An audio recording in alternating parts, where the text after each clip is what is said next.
O depoimento dela foi muito bom, porque é uma pessoa de classe média, que não tinha nada ali a princípio para beneficiar esse traficante, para protegê-lo, e não tem aspecto nenhum de ser usuário de drogas. Ah, professor, mas você está sendo preconceituoso, então tem um aspecto? Não. Gente, a gente tem que considerar todos os fatores.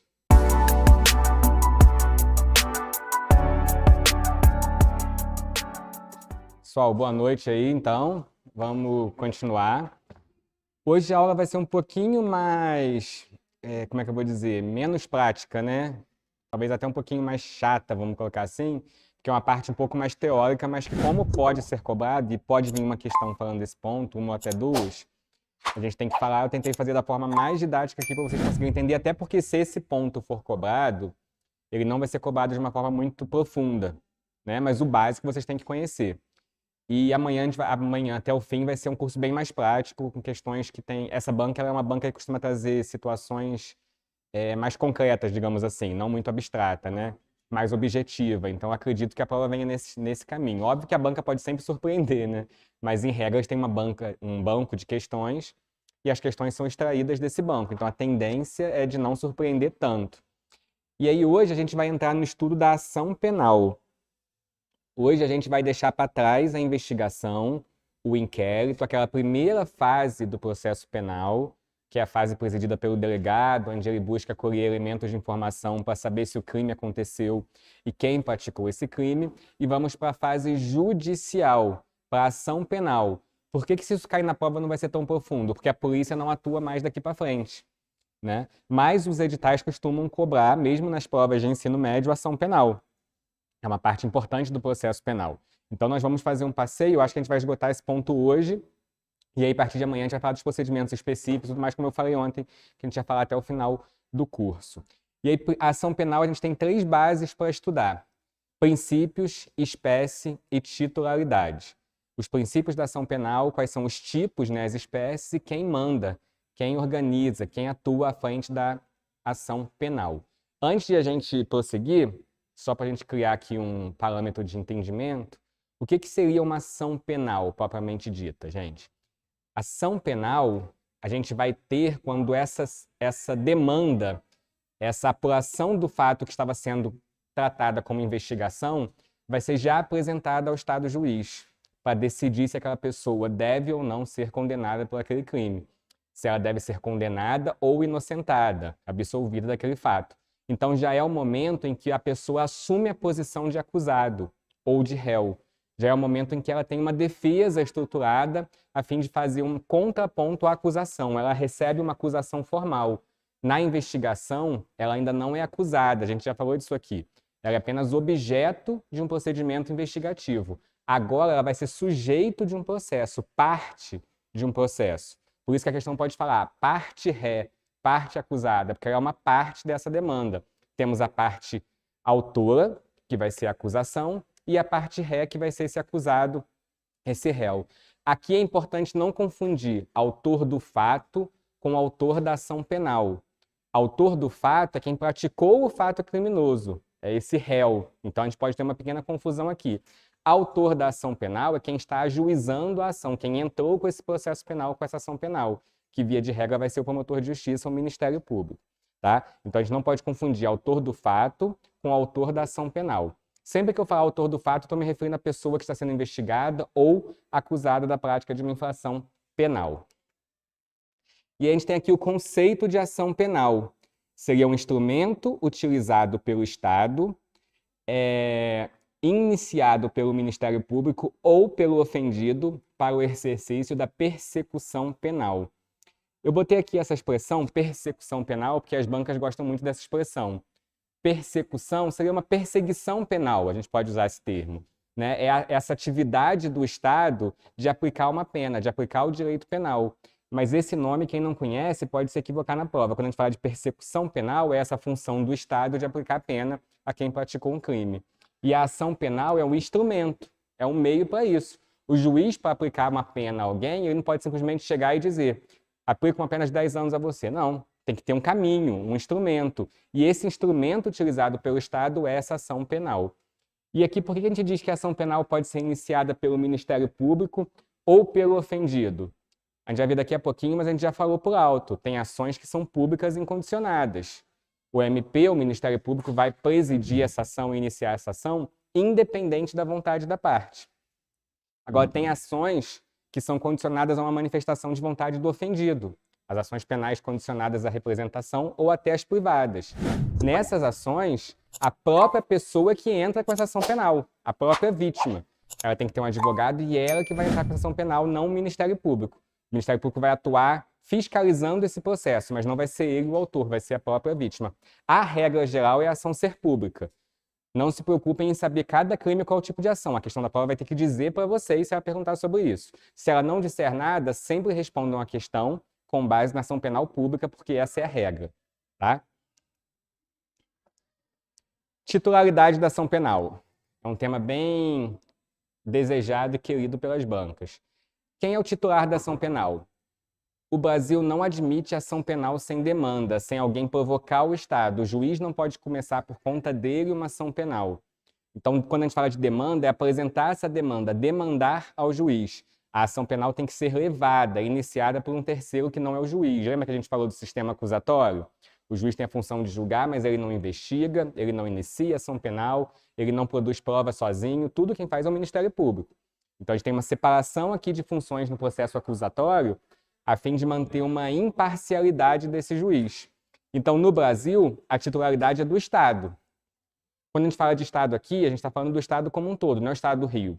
É o Estado Brasil, é a função estatal, uma pessoa jurídica de direito público que responde por esses fatos, que tem o dever de aplicar a lei. E o titular, em regra, que representa o Estado, vai ser o promotor de justiça ou o Ministério Público. Quando a questão falar Ministério Público ou promotor de justiça, é a mesma coisa. Está se referindo à mesma situação, porque o Ministério Público ele é integrado por promotores de justiça, eles fazem parte da instituição Ministério Público. E aí a gente finaliza esse slide falando que ela pode ser iniciada, a ação penal, pelo Ministério Público ou pelo ofendido, nos casos em que a lei assim determinar. E aí vamos falar da ação penal pública, pessoal. Essa é a regra geral. Quando a questão não trouxer nenhuma informação a mais, é com base nisso aqui que vocês vão responder a questão. A ação penal pública, ela pode ser incondicionada ou condicionada à representação. A incondicionada é a regra geral.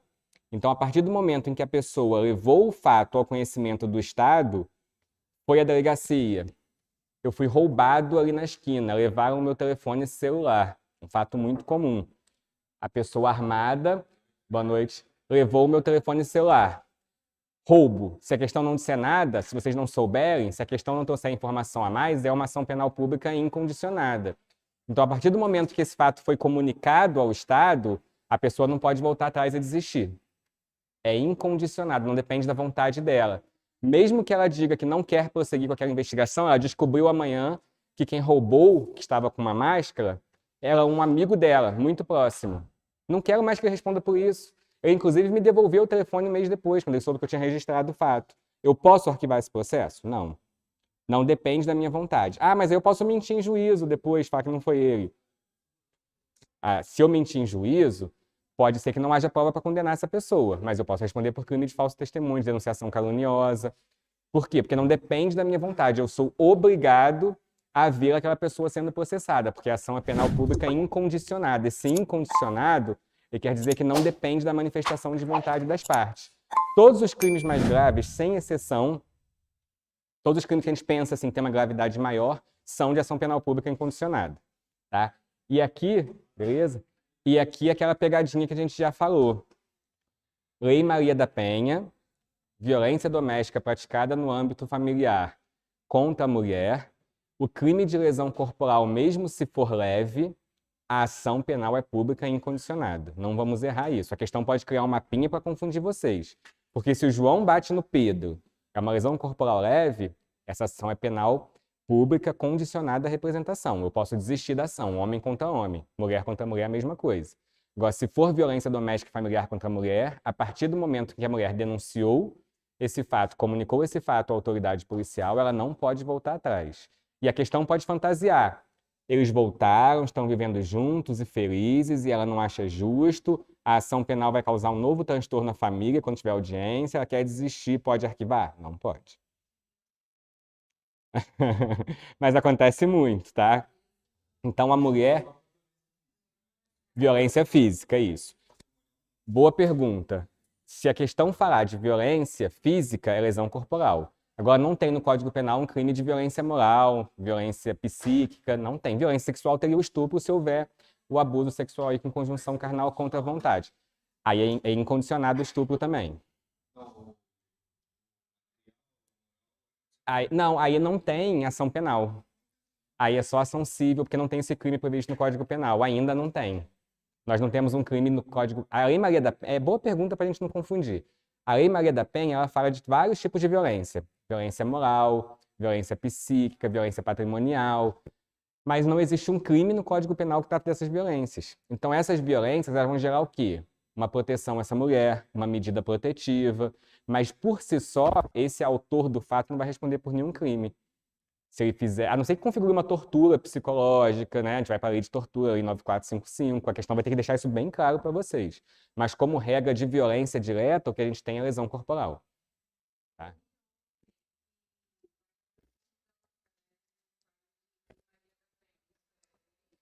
Tem vários projetos de lei para ampliar esse rol e essas condutas serem tidas por criminosas, mas a gente não tem isso aprovado ainda.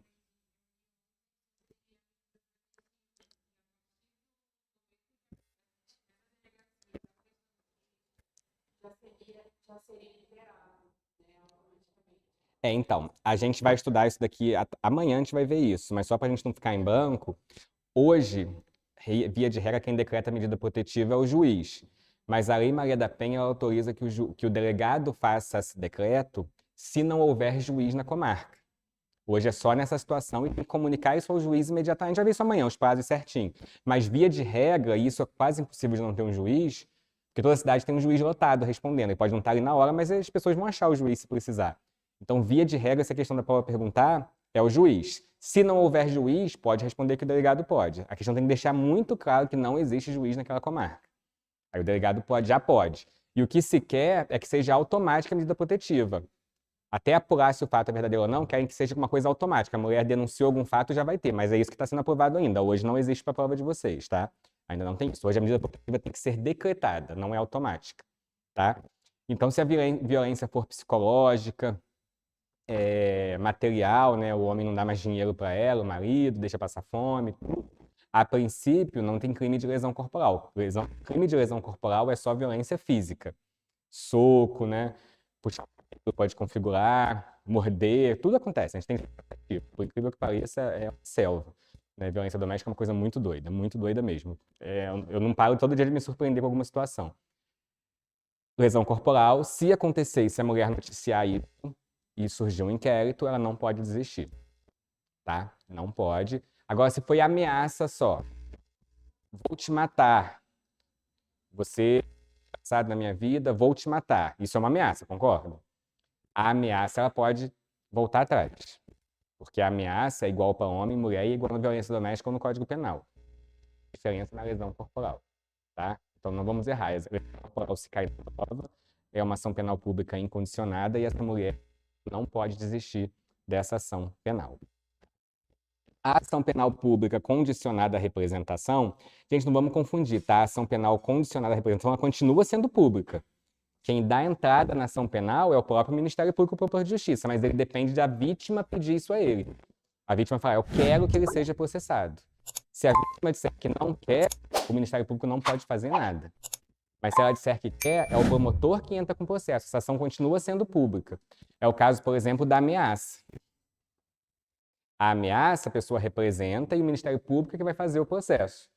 Não precisam decorar todos os crimes, né? Como eu já falei 10 vezes. O que a questão tem que dizer é, se a questão for condicionada continua sendo pública, mas o promotor de justiça vai atuar em nome da pessoa e em nome do Estado. E, por fim, a gente tem a ação penal privada, que é a terceira. A privada, obviamente, não é pública, ao contrário. Na privada, quem leva esse fato ao juiz é a própria vítima. Não é o Ministério Público. A vítima é que tem que fazer a petição inicial, dar entrada nesse processo criminal. E se ela pode dar entrada, ela pode também não dar. É uma decisão dela escolher fazer isso ou não. E a lei diz quais são as ações penais privadas. Por exemplo, uma queixa-crime por injúria, difamação, calúnia. São ações penais privadas que a pessoa... E aí ela tem que ter um advogado? Tem, um defensor público, como se fosse uma ação civil própria. Ela mesma vai entrar nesse processo. E aí, nesse caso, o Ministério Público não atua como... Ele só atua como fiscal. Ele vai acompanhar, porque ele atua em todas as ações penais, mas quem vai dar entrada a esse... Então, a ação penal pública pode ser incondicionada e condicionada. Em terceiro, tem uma ação privada feita pela própria vítima. E aí, como que isso é apresentado ao juiz? No papel, escrito. Seu juiz, fulano de tal, ou o Ministério Público, vem aqui representar, iniciar uma ação penal contra fulano de tal, porque no dia tal, às 6 horas, foi agredida, levou uma facada, foi estuprada, etc. É um papelzinho contando a história que é apresentado. Se a ação penal for pública, o nome desse papel, dessa petição inicial, é denúncia. Quem faz a denúncia, então? Só o Ministério Público. Só quem faz denúncia é o promotor de justiça. Quando a gente usa esse nome denúncia, a gente até falou de denúncia anônima, lembra? Mas lembra que eu falei que não é denúncia de verdade? É um termo vulgar? Porque a denúncia mesmo ao juiz, só o promotor de justiça que pode fazer, mas ninguém. Só o promotor de justiça. Agora, se a ação penal for privada, o nome inicial dessa petição inicial é queixa-crime. Então, não vamos confundir. Promotor de justiça faz queixa-crime? Via de regra, não. Ele só faz denúncia. Quem faz queixa-crime? É a própria vítima. Porque a ação penal é privada, a própria vítima que vai chegar para o juiz e vai falar: eu quero que essa pessoa responda porque ela me xingou de desgraçado. Desgraçado não é xingamento, né? Mas me xingou de alguma coisa. E eu quero que ela responda por isso. Então, a própria vítima é quem vai dar entrada nessa ação penal com a queixa-crime, que vai ser a petição inicial desse processo. Petição inicial, então, vai ser denúncia ou queixa-crime. Denúncia é assinada pelo promotor de justiça. Nas ações penais públicas incondicionadas ou condicionadas à representação, e a queixa-crime vai ser assinada pela própria vítima com seu advogado ou defensor público, tá? Gente, esses detalhezinhos tem que saber, tem que decorar, não tem jeito, tá?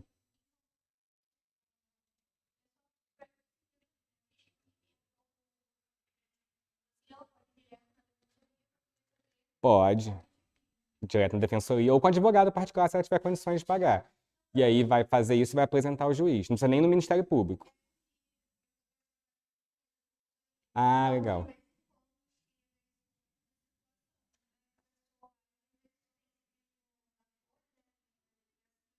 O encaminhamento.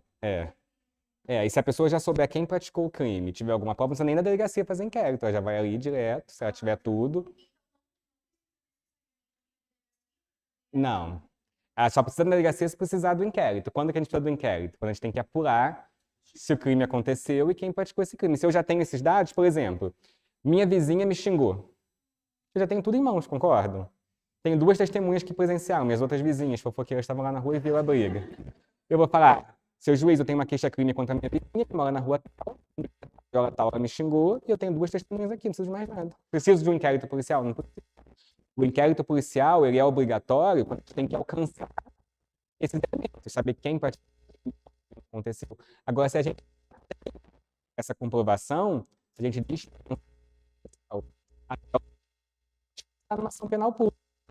Vamos pensar numa situação. O próprio Ministério Público já tenha investigado tráfico de droga. Pode caso mais difícil. Então, os mínimos de autoria e materialidade. Lembra dessa materialidade. Porque há elementos suficientes de materialidade. A autoria, quem é o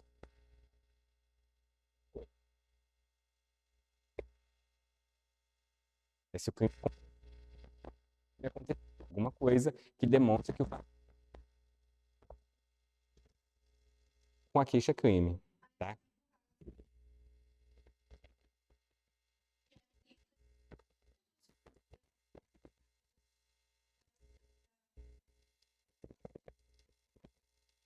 Quando todos os elementos já para apresentar os dados dela, né, documentos dela, os dados de quem praticou o fato, endereço, nome, e os nomes da prova que ela vai usar, testemunha, ou um vídeo, ela tem um vídeo que filmou a vizinha xingando, ela tem que ter alguma coisa aí para botar nessa queixa-crime. Aí o processo vai começar a o Railson aqui, que a pessoa está falando que eu sou. Só mandar uma mensagem aqui rapidinho.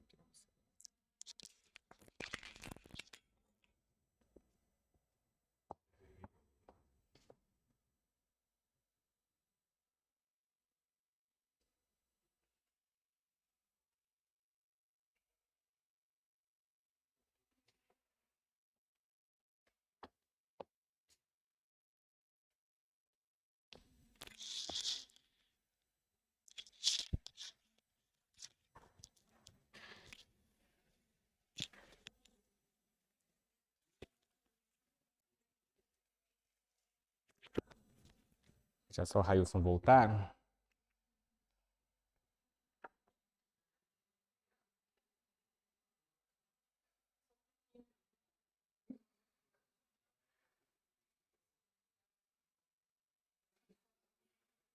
Já pedi ajuda aqui, tá? Vocês em casa estão ouvindo nada ou estão ouvindo ruim?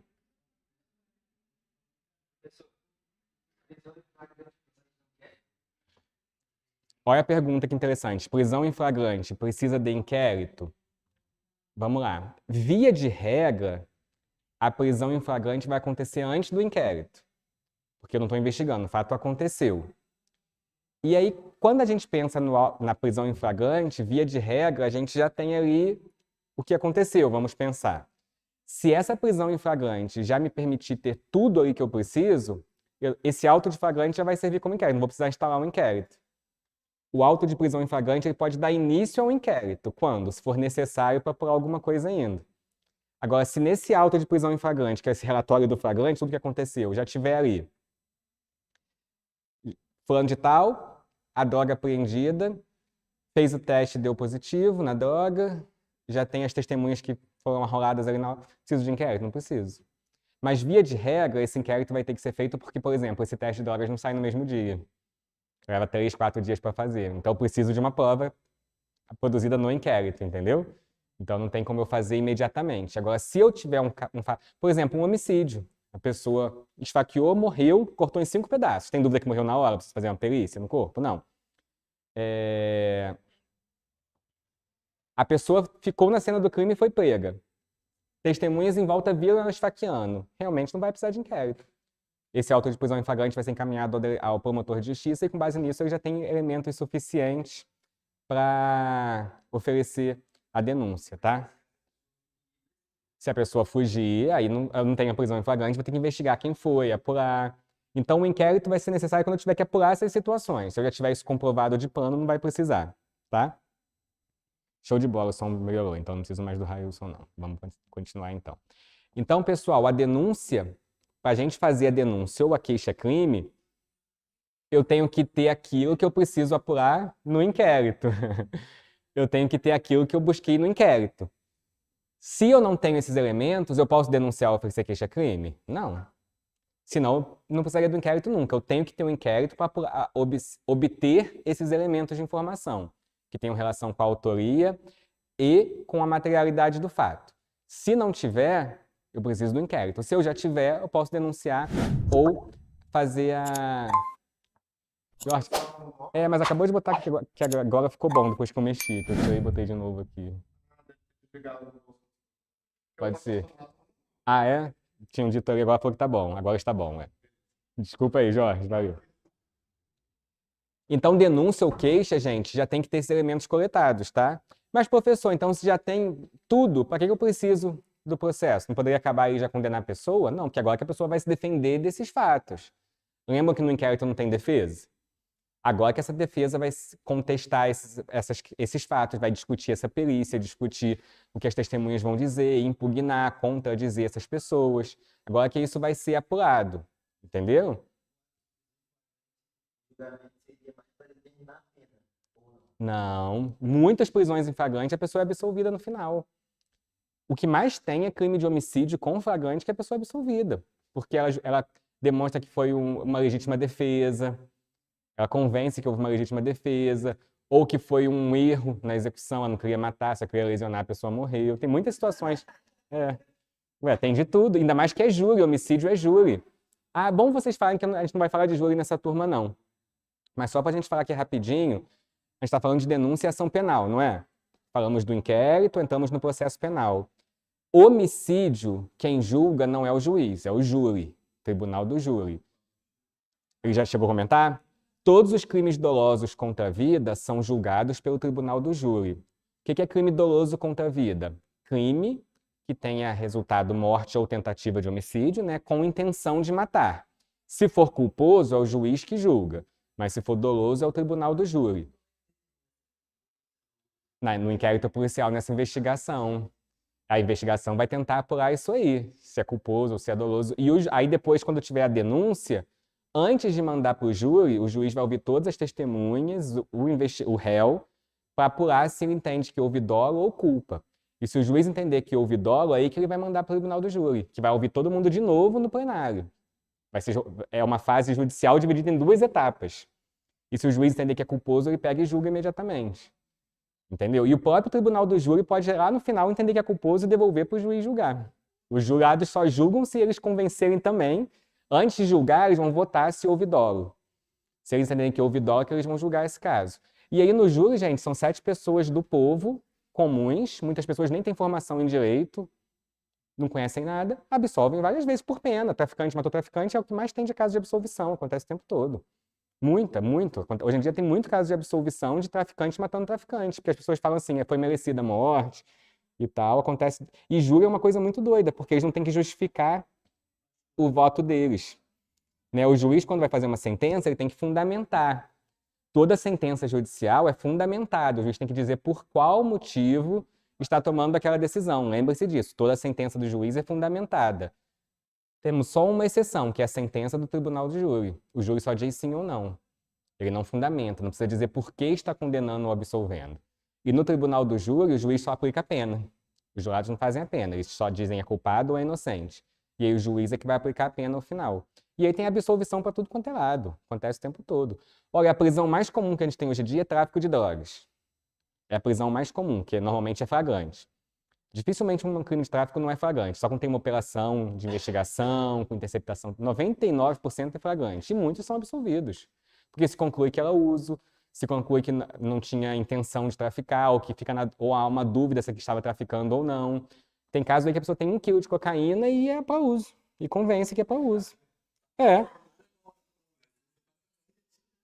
Mas não pode? Se eu lá sou um médico, ganho 50 mil por mês e sou usuário de cocaína. Em vez de comprar todo dia, eu compro 1 quilo para ter um estoque em casa.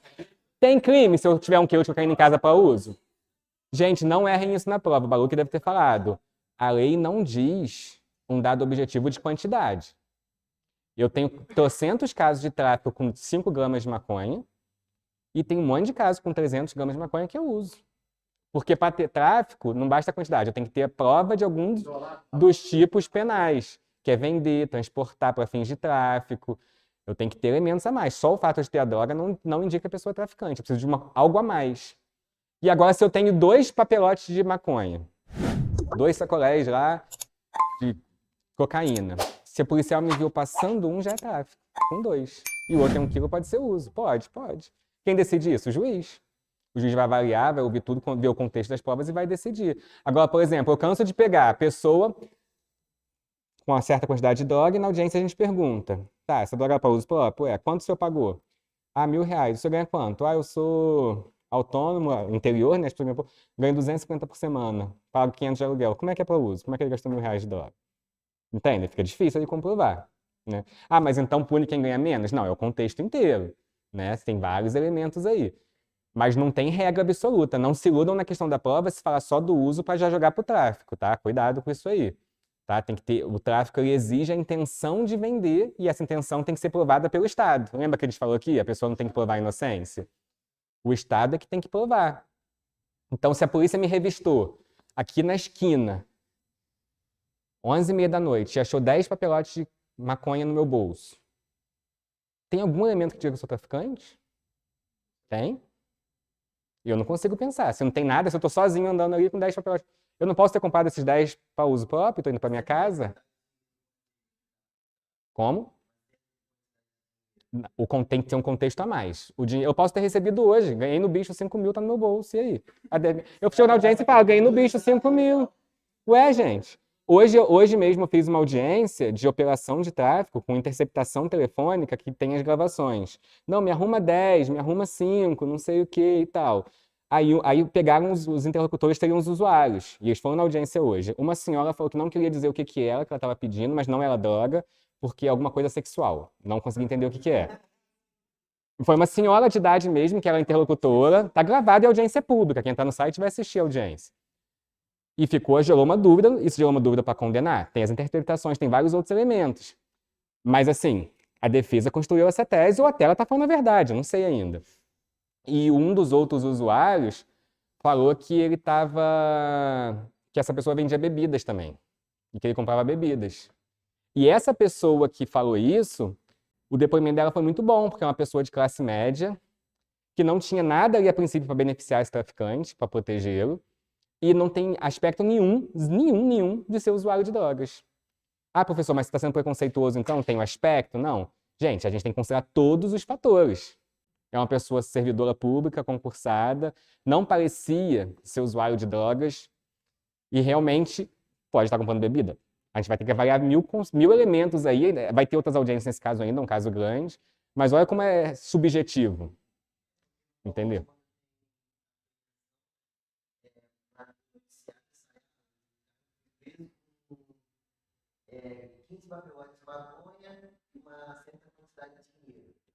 Isso.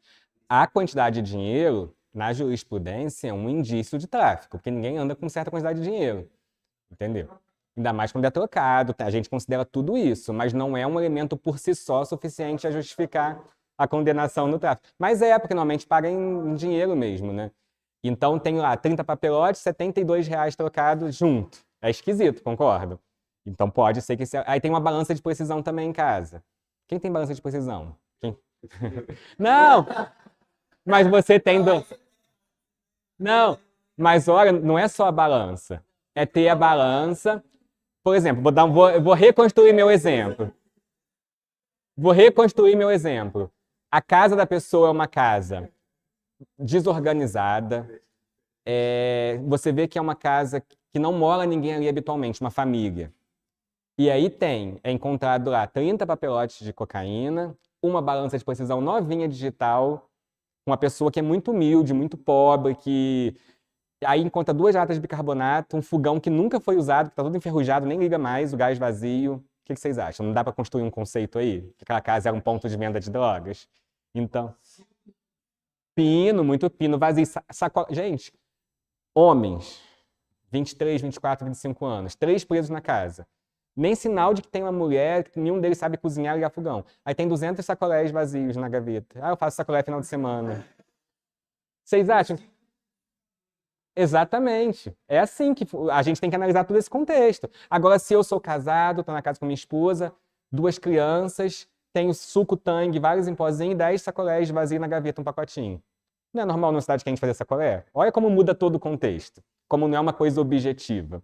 Então, a avaliação das provas é sempre subjetiva. Lembra que eu falei no início que a gente não tem no sistema acusatório uma prova tarifada, prova com valor? Que o juiz tem que analisar todas as provas para contextualizar? Que antigamente a pessoa confessava, era a rainha das provas, acabou. Hoje em dia não, porque tem que analisar todos esses fatores para tentar entender a dinâmica dos fatos, para saber se aquele fato ali realmente merece ou não ser considerado crime, tá? Então não tem, para a questão que envolva tráfico de drogas na prova, tudo, qualquer resposta que dê traga uma frase objetiva demais vai estar errado sobre o que configura tráfico, entendeu? A não ser que diga muito claramente que o policial viu a pessoa vendendo, viu a pessoa preparando ali para estocar, alguma coisa desse tipo. Se não, a linha é muito tênue entre o uso e o tráfico de drogas aí, muito tênue, tá? E aí injustiças são cometidas? Com certeza, mas é a vida, a gente não tem como acertar 100% dos casos, né? E aí, gostou dessa aula? Então faz o seguinte, deixa o seu like, inscreva-se no nosso canal, ative o sininho para não perder nenhum conteúdo nosso. Também, se quiser, deixa aquele comentário, alguma dúvida que a gente está acompanhando tudo bem de pertinho. E tem mais conteúdo ainda. A aula 2 Tá aqui, olha, é só você clicar em algum lugar dessa tela e acompanhar o nosso próximo conteúdo.